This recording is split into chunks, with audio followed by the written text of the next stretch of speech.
J'associe également à mes propos pour les secteurs d'aménagement Chapelle-Charbon et Ordonneur-Poissonnier. Excusez-moi. Pardon. On est sur la DLH 243 oui. Et vous intervenez en même temps sur la 327, la 347, la 404 et la 405. Eh ben, écoutez, parfait. Conformément à l'effort qui nous a été demandé pour réduire notre temps. Merci beaucoup. Et donc 5 délibérations, mon cher collègue Glaise, en moins de 5 minutes. Et j'associe à mes propos donc mon collègue conseiller d'arrondissement Éric Hellers qui avait porté ce message en conseiller d'arrondissement pour les secteurs d'aménagement Chapelle-Charbon et Ordonneur-Poissonnier. Et que ce soit pour ces deux secteurs, vous transformez finalement Paris, qui était une ville mixte en activité et en population, en quartier dortoir et en quartier de grands ensembles. Je vais tenter de vous en faire la démonstration de manière honnête, sincère, factuelle.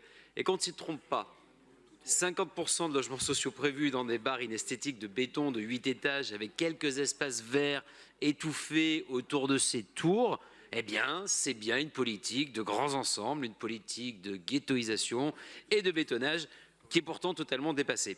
Avec des quotas moindres en logements sociaux, nous aurions pu avoir des espaces verts encore plus grands et des immeubles plus petits.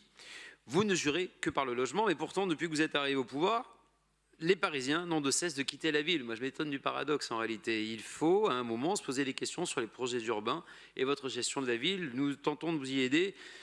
Écoutez, on ne désespère pas. Ces anciens espaces ferroviaires et ces anciennes friches, situées à proximité de la Goutte d'Or, quartier Amirault et Max Dormois, offraient pourtant une occasion unique de désenclaver cette partie du 18e arrondissement et de retisser finalement la ville, voire même de retisser un lien avec le nord de Paris.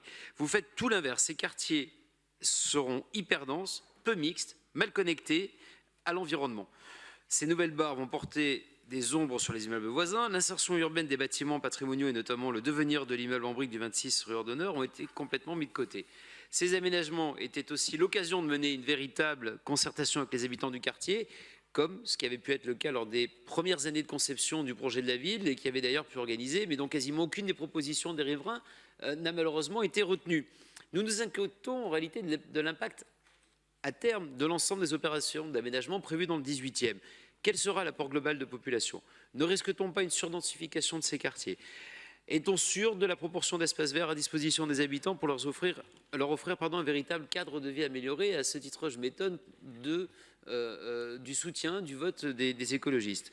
Nous pouvons aussi regretter l'absence d'une étude récente d'impact sur la circulation et les conséquences des nombreux chantiers dans le 18e arrondissement que représentent tous ces aménagements. J'avais eu l'occasion en montant d'interroger Jacques Baudry à ce sujet. Nous attendons toujours les réponses. En bref, cette densification perçue par les Parisiens et spécialement par ceux du 18e arrondissement avec les différents projets d'aménagement comme Ordonneur-Poissonnier et Chapelle-Charbon est accentuée par une diminution de la mixité sociale et fonctionnelle, pourtant étant considérés comme des facteurs primordiaux de qualité de vie dans une ville suffisamment dense.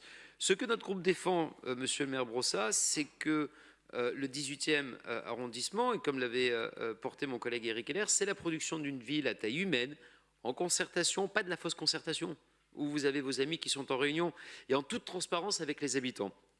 La superficie de ces secteurs aménagés permettait d'y réaliser des vrais parcs avec des petits immeubles de 4-5 étages avec une programmation mixte, seul moyen d'éviter les îlots de chaleur et d'obtenir une véritable mixité sociale et fonctionnelle. Ce n'est pas la voie que nous prenons, nous le regrettons, nous le déplorons et ce sera vraisemblablement notre projet que nous proposerons aux Parisiens en 2026. Je vous remercie pour une attention assez particulière.